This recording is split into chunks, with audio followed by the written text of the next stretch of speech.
as Rosemary mentioned, Jason with Dominion 7. Who is Dominion 7? What do we do? That's who we are. 5 people, lean and mean. We're just an efficient group of people, not a whole lot of us. Dominion 7 comes from 2 different key words, phrases. Old Dominion, Virginia, 7 Hills, Dominion 7. One day we'll get 7 people. What do we do? The question is not what do we do, it's what don't we do. Sample of the projects up there. You may recognize some of them from around town. We have anything from high schools, middle schools, elementary schools, universities, residence halls, student centers, athletic facilities, banks, animal care facilities like the Humane Society, retail, food courts, food service. If you go into the mall, you'll see the new food hall there. Let's see, medical practices, pediatricians, high-rise condos such as downtown apartments, residential, houses, churches, police departments, car washes, gas stations, gun ranges, airplane hangars, and yes, even the last picture on the bottom right there, a caboose. That's an Airbnb that we helped design. That's all good and well, but we're not here for any of that. We're here for the YMCA. Fortunately, Dominion 7 has done a few of those too. Speaking of, the Jamerson YMCA. Back in early 2000s, late 90s, early 2000s, we were helping lead the design team, along with Jamerson Lewis, formerly Jamerson Construction, so the roots are there. Help do the Jamerson Family YMCA from the ground up, and then throughout its history, we've done the addition, currently doing some renovations now. Myself, I've been a member of the Y, worked out there for a decade before transitioning to the YMCA Express at the time, which Dominion 7 also helped with that. And we did the latest renovation that finished up last year from where we are now, where we're sitting now. Lastly, the downtown YMCA. I think the last major renovation was, again, early 2000s. We were a part of that as well. And I think we would all agree, if you've ever been to the downtown Y, has anybody been to the downtown Y? Ready for an upgrade? I think so, yeah. So that's why we're here. Let's talk about what we're dealing with. I'm just going to go through the existing floor plans and try to give everybody on the same page. This is the lowest level, the bottom floor. It's comprised of 4 main groups. You can see the colors there. Starting from the far left, those are the 2 pools, the competition pool, the rec pool. The center portion of the plan, the pink color, those are locker rooms. There's a lot of locker room space. And then to the right, we have the orange color top corner. That's the back of the house, the utilitarian type spaces, the mechanical, electrical room, the boiler room.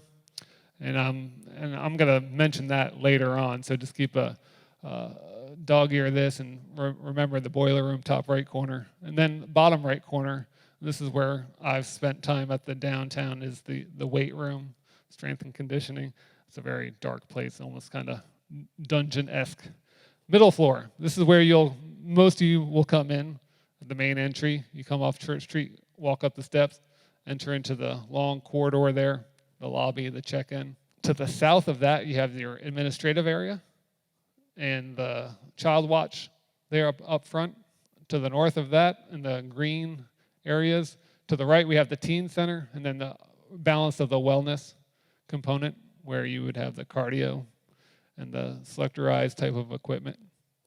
Also have not universal, we'll get there, locker rooms. We have the balance of the locker rooms, the youth locker rooms on the left there. Other various spaces sprinkled in as well. Let's round it out and go to the top floor. The main component here would be the gymnasium.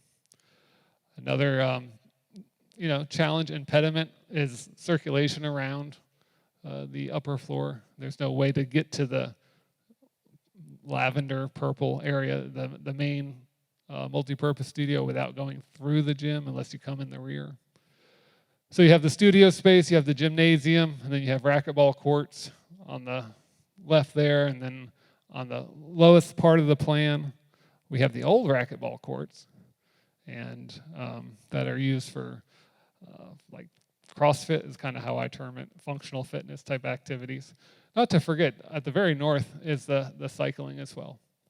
So that's the kind of the nut in a nutshell, the plan of what we're working with.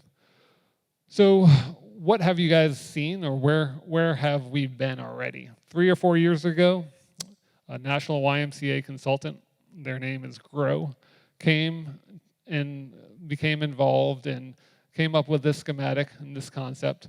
I think it works well in some regards, a lot of regards. It's a pleasant picture to look at. The actual implementation might not be as easy. There's definitely some challenges which we'll go over that we're going to deal with and have to deal with, which Grow did as well. They proposed taking out a third of the building. That red block in the top picture, they're proposing on demolishing the entire front wing and then coming back with a new addition.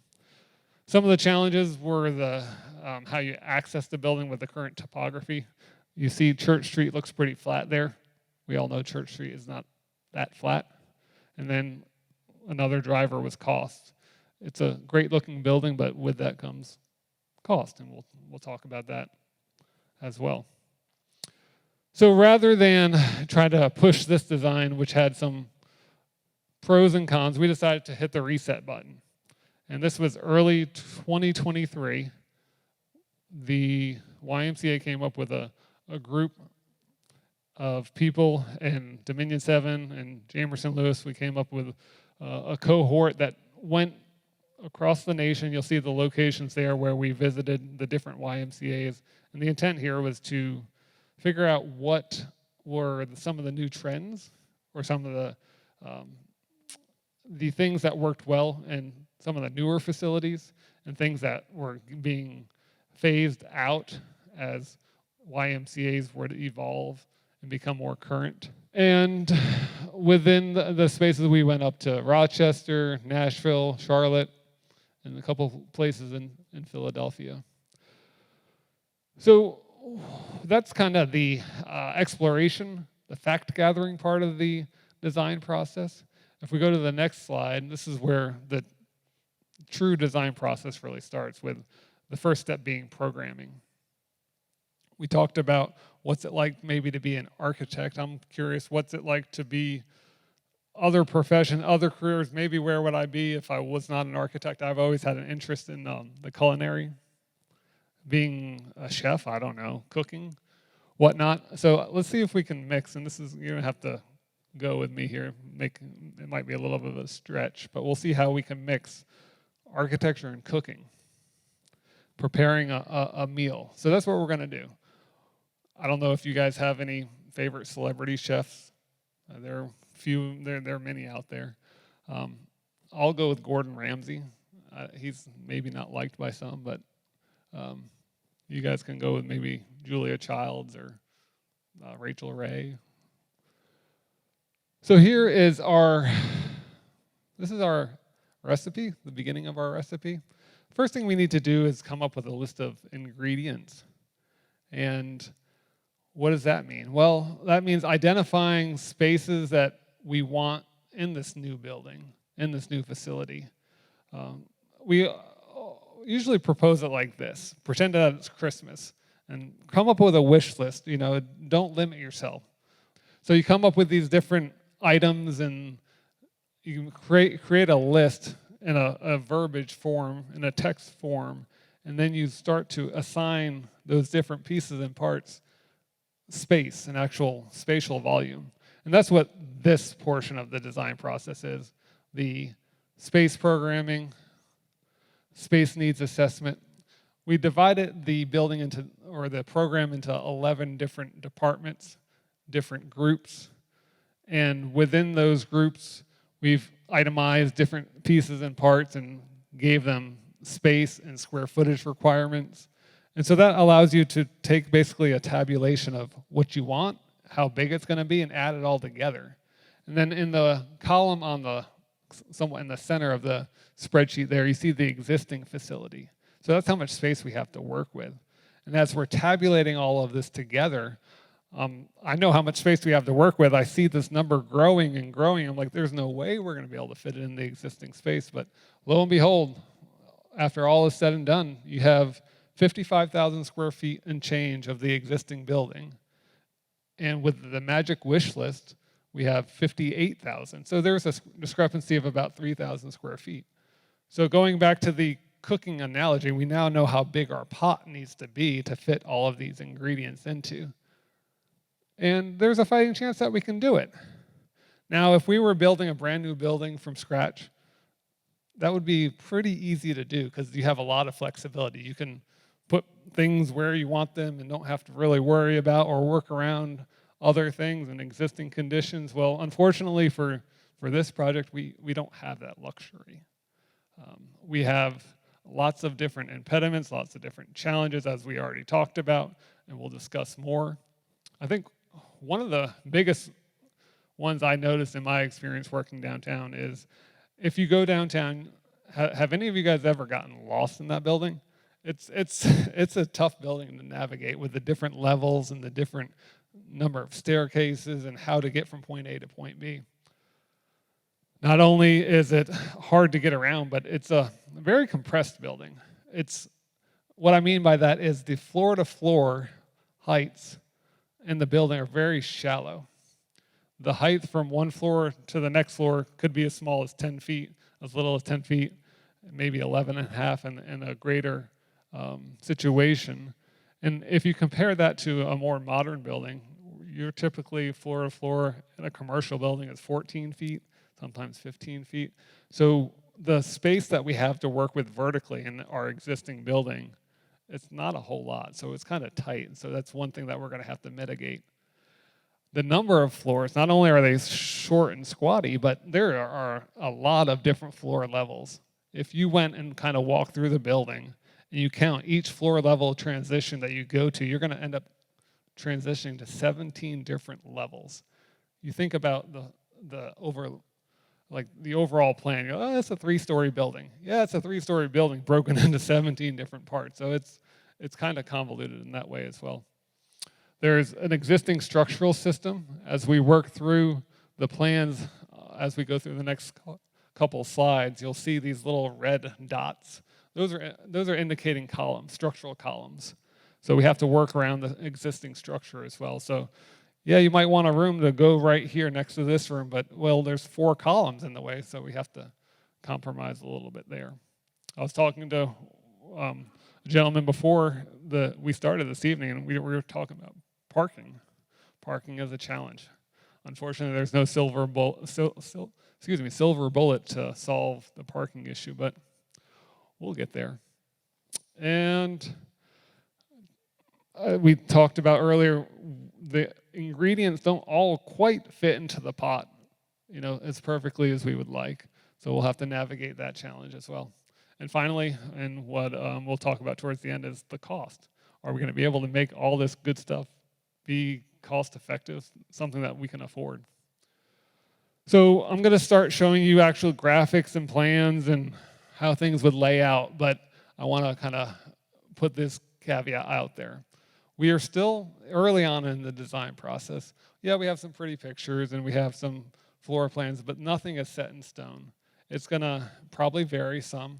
There's still opportunity to make changes. You might see something today that's like, whoa, what are we doing here? We can still change it. So nothing is set in stone. This is just where we are in the design process. Have a lot of work to do, but we're confident that we can make it all work and get something everybody will be happy with. So you have this list of ingredients, your tomatoes, your onions, your carrots. You can do a lot with those, but putting them together and how to put them together and when to put what into the pot and what temperature to cook, there's a lot of different combinations.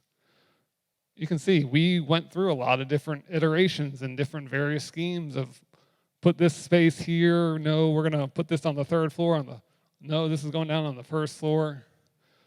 We eventually worked through as a team, came up with what we feel is the best solution. We'll just work our way through that, starting from the bottom floor, working our way up. So this is the 1st floor, the lowest level. You see in the orange square at the top right corner, this is the old boiler room. What we are proposing is taking that space and turning it into the entry. It's kind of counterintuitive. It's like the ugliest part of the building, the most nasty part of the building. Let's make it the prettiest, the most attractive part of the building. We're going to do that by raising the floor level. This allows a lot of different things. It allows you to enter the building at a more prominent location, the corner of the building. It allows you to not have to navigate the steps going into the building. It allows the building to start to present a sort of prominence there on the corner. And we talked about those floor-to-floor heights being compressed, being shallow. What we're proposing is to take this space and actually remove the portion of the floor above. So it turns into a two-story volume space, a large vertical volume of space. And that obviously it lets user experience a less compressed space, a compress and release as you go from the outside in, but it also allows you to start establishing the curb appeal. It lets the building have more presence, and that it actually looks like a nice building. So that's the idea here. How we actually lay all this out, you're going to notice the theme is multi-use, multi-function. It could be used in a variety of different ways. So we're trying to make all the spaces active and the ability to be just multi-purpose type of spaces. You'd come in, you have a lobby. It would have some nice soft lounge type seating, a feature wall towards the south. Maybe that's a fireplace, maybe it's a water feature, a double-sided fireplace, which would also go into the room below, the multi-purpose community room. We'll get there in a second. We would have member service desk. We'd have a check-in kiosk, kind of like what we have out here in the lobby. And then we'd have the administrative suite. And this would be an open office type of arrangement where it would be suite style. It would come into a room, and surrounded on the perimeter would be the offices, with a director's office, a flex office, membership office, and a break room, all conveniently adjacent to the lobby. As we go through the plans, anytime you see a wall, a dark black wall that has this almost railroad track looking graphic designation, that's indicating that there's windows. So we're trying to show that there would be transparency, letting the outside be seen from the inside and vice versa. Let's go to the next portion of the building. This is where we start getting into the community spaces. And what we tried to do is take the overall plan on the far right and show a vignette of where we're looking on the plan so you can relate it all together. So this yellow space is the main community space, and this could be set up in a lot of different ways. And we are proposing a operable partition, a movable wall, a folding wall that would take the large space and you could subdivide it into two smaller spaces, and you can have a variety of different setup of furniture. It could accommodate a lot of different things. We'd have storage. We would have a dedicated entrance from the outside directly into the space. So after hours, there could be after-hour events. I failed to mention the stair. This is a central stair. I'll mention this several more times, but this stair goes from this floor all the way up through the building. It would help with that wayfinding aspect. So you wouldn't have to go up one stair, go down a corridor, go up another stair. So we're going to try to consolidate and centralize the vertical circulation here. If we go south again on the plan, you'll see on the left side another community space for more centered towards youth learning. And in this learning environment, it could be set up a lecture style, more classroom style, even some soft seating towards the bottom. Again, a variety of different ways of activating that space. Next to it is the demonstration kitchen, and they're connected by maybe a sliding door, a barn-type door from the Youth Learning Center to the demo kitchen, or directly off the corridor. And the idea in the demonstration kitchen, I mean, the name speaks for itself, where you could teach cooking classes. I mean, we're cooking, why not? And that could seat about 14 people around that central island.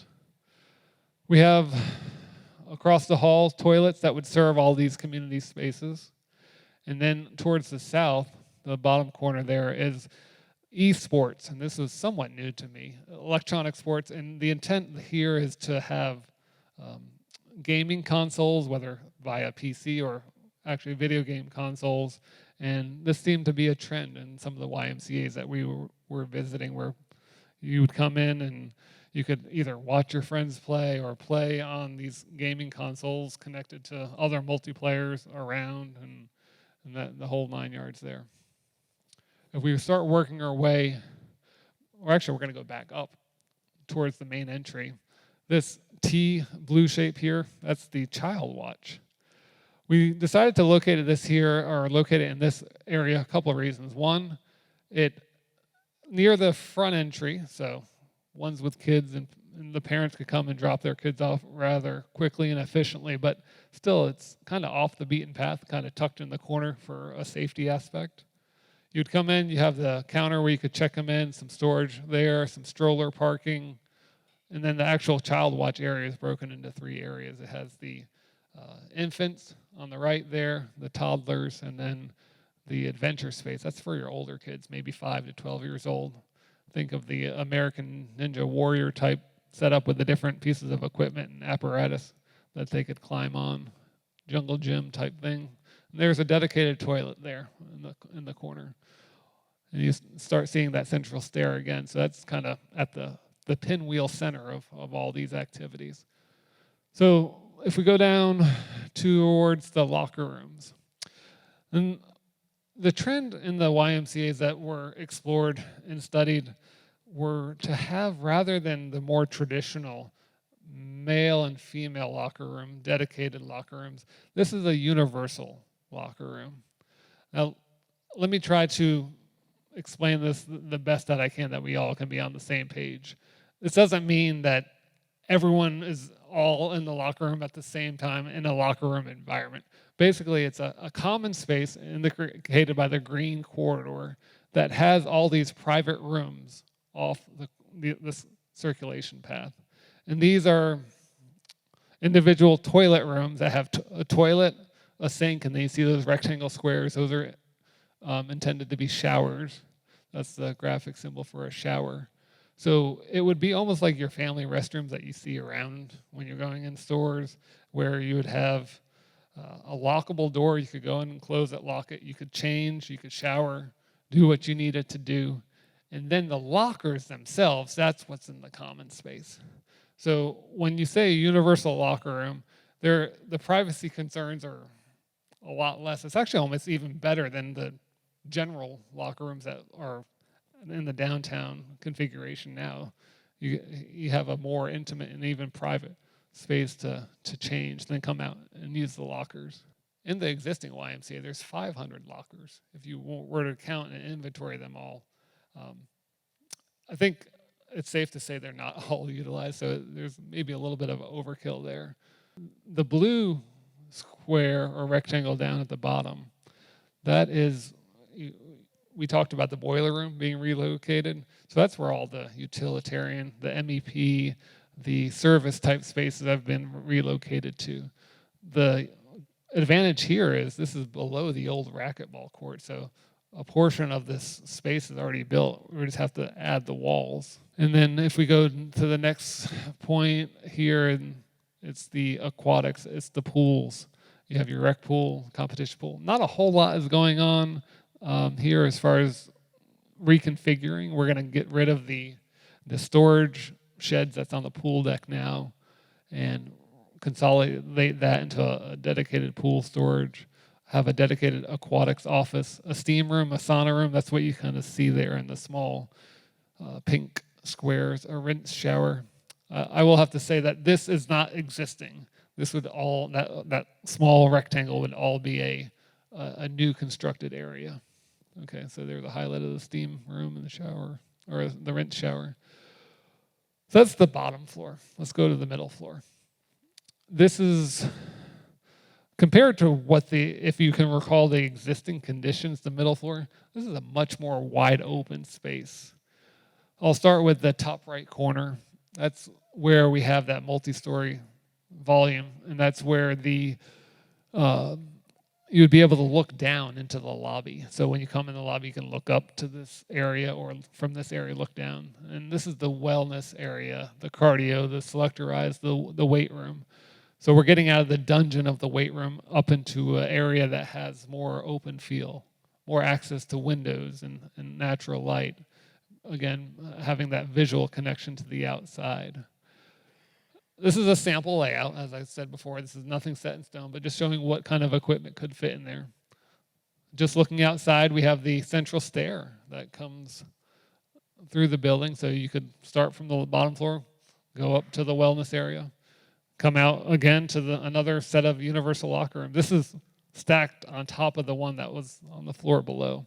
Each of these locker rooms would have access to the pool via the stairs next to the adjacent side, bottom left there. Not only do we have the universal locker rooms that have lockers in them, we have this idea of an express locker room. Not a locker room, but express lockers.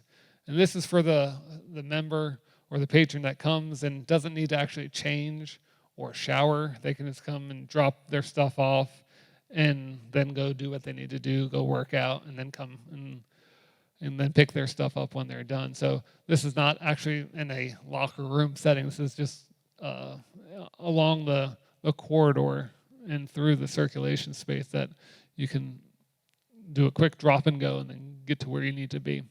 Top of the page here is the recovery rooms. We have 3 recovery rooms. We've located them in a more quiet area in the plan off the main thoroughfare. And in these recovery rooms could be a massage chair or a cryo tank. It could be many different things. And then last but not least is the maintenance area, which was currently down by the boiler room. But having it here in this portion of the building would allow egress and ingress directly from the outside for when there's deliveries. So nothing has to be traipsed all the way through the building. It could have a workbench, a little office area set up for the maintenance staff. And that rounds out the middle floor, and then on to the upper floor. If we just take a quick look from the overall plan, you'll see that it's comprised of some studio space. The gymnasium still is the prominent area here. The gym is not really being reconfigured. There'll be some finish updates on the walls and the ceilings, but the overall space it still remains as it is. There's consolidated storage, which you'll see towards the left there. That right now, currently, there's like little pockets of storage all around the gym. We're kind of taking that and just putting it all in one spot. There's some service areas to the right in the blue. And that's for toilets there.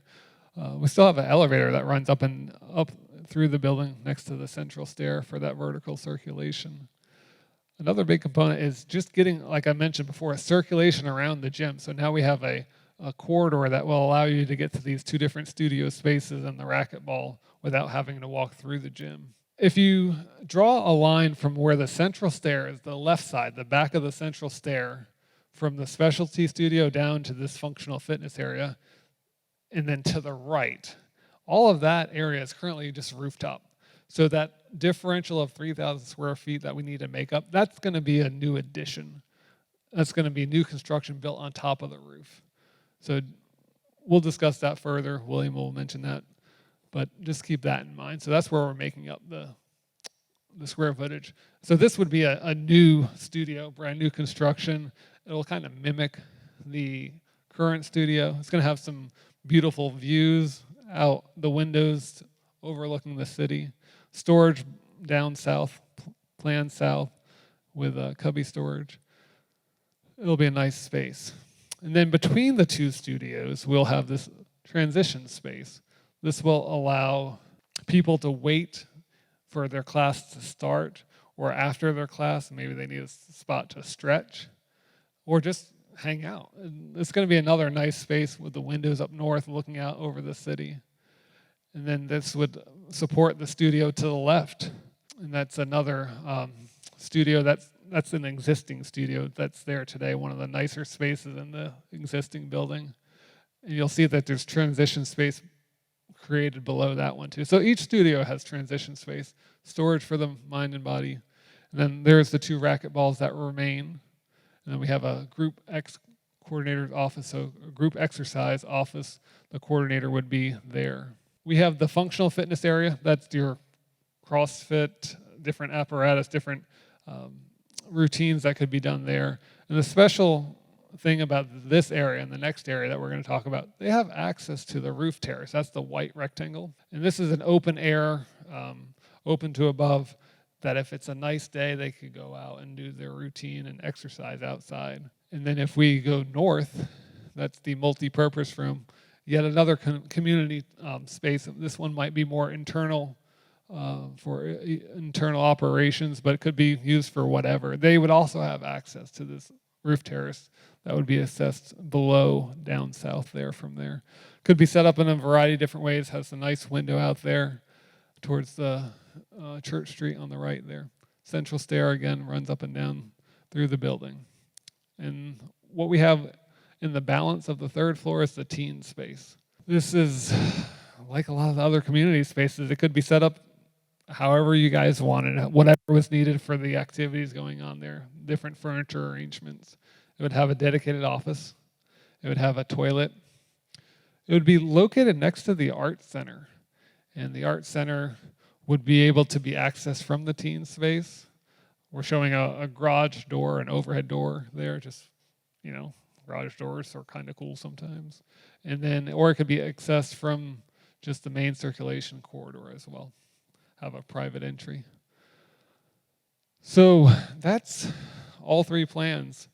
Now ready for the eye candy. What is this actually going to look like? Well, that's what it looks like now. Hopefully we're going to make it look a little better than that. I'm going to go back to the grow solution just as a point of reference. So that's what you guys probably have seen. We'll go one more time to the existing. Always want to focus on the existing to see how much more pretty it's going to turn. So this is was done earlier. Again, it's going to look better than this, but this was just showing the addition.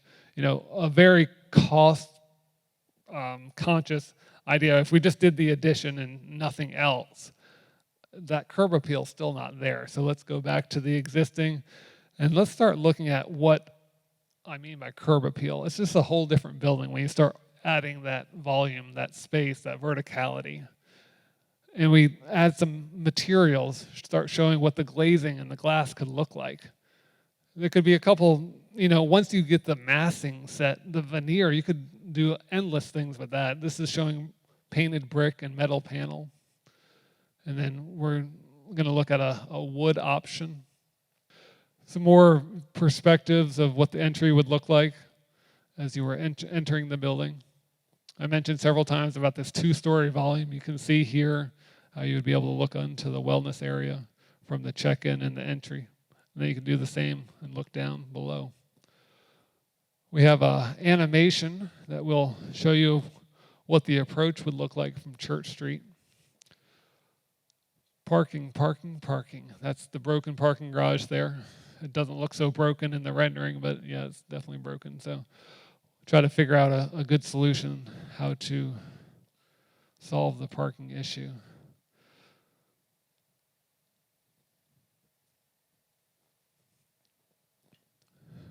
But as we drive down the road or walk down the road, it's just a total different feel from what's there now.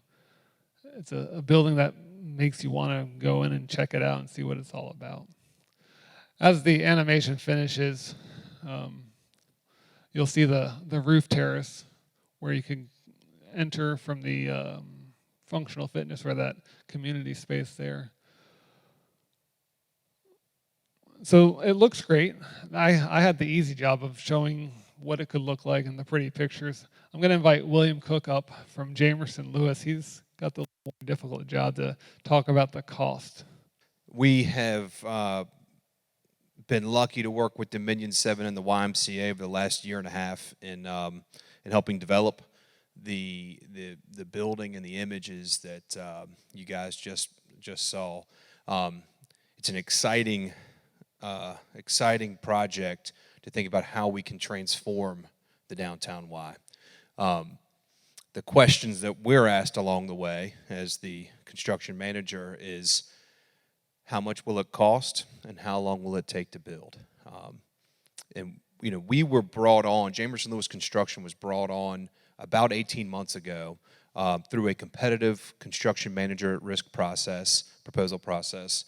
And since then, we have we have looked at the project and critiqued, scrutinized, and try to improve our understanding of the anticipated construction costs, the cost drivers that set those cost points, and then identify unknowns and existing conditions that could ultimately impact those costs. So jumping into that, where did we land with our construction and total project cost estimate for the new design?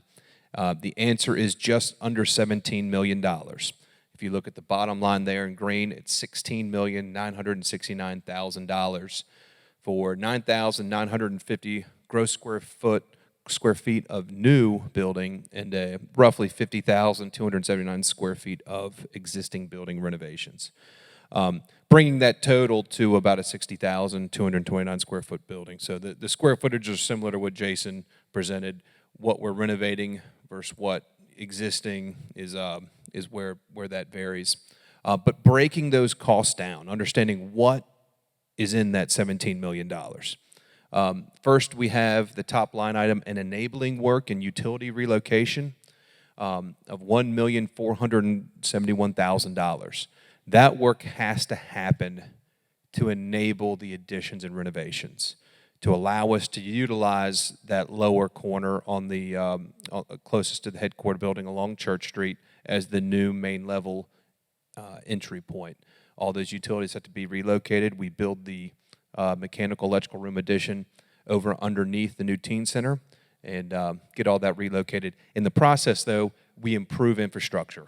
We're putting in new electrical services, new water line, upgrading those services to today's codes, and getting them in a spot where they can survive and service the building for the next 50 years.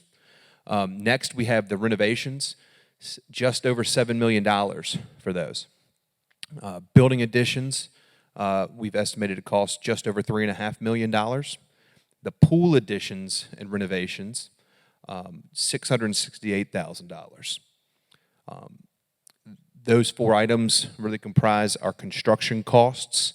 We then have construction manager soft costs of $1.5 million. That includes our costs for supervision, general conditions, construction contingency, and fee. And then we have an estimated owner soft cost line item of $2.6 million. That includes owner contingency, design services, and then owner furniture, fixtures, and equipment.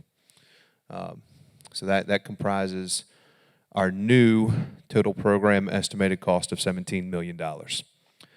Comparing that to where we were, all right, how did we get from Grove's design to today's design?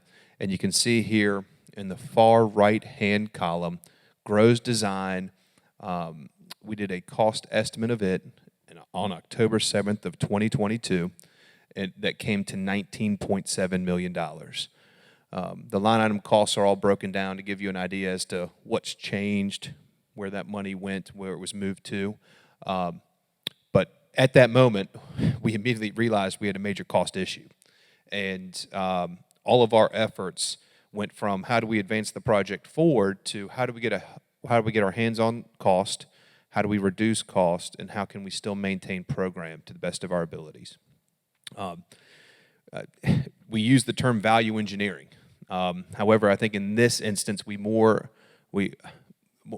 appropriately said is just we cost engineered the project to get it down to a $14 million total project cost, more in line with what I think the YMCA, the donors, and everybody was expecting from that 2020 design and fundraising effort. You can see here we did in June of 2023. We were able to get that cost down to just over $14 million.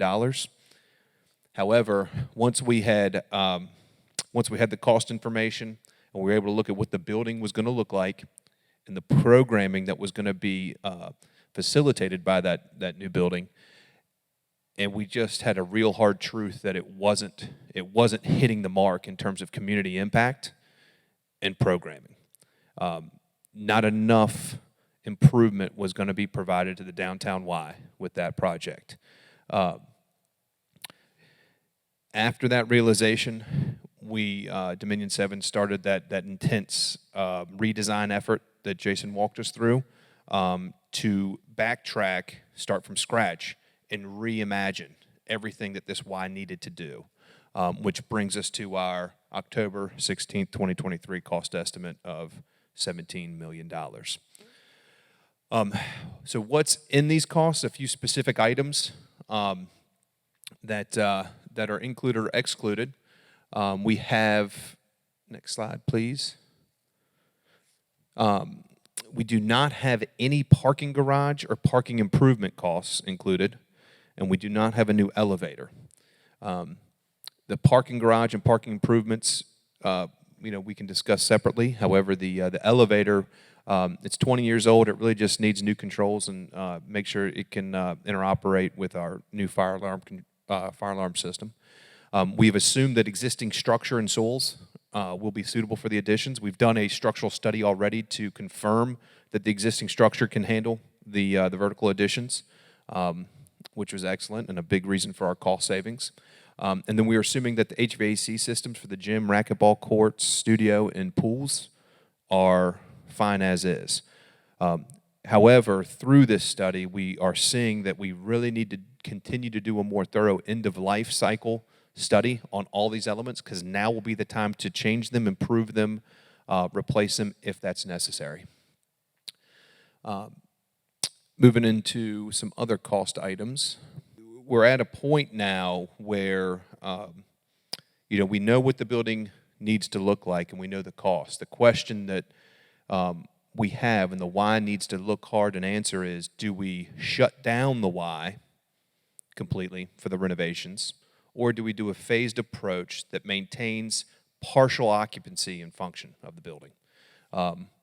As YMCA members, I think we all understand the importance of keeping the location open. However, there is a point where the Y is going to have to look at what is that value add from keeping it open. So if we do a complete shutdown, we're confident we can do the work in 12 to 14 months.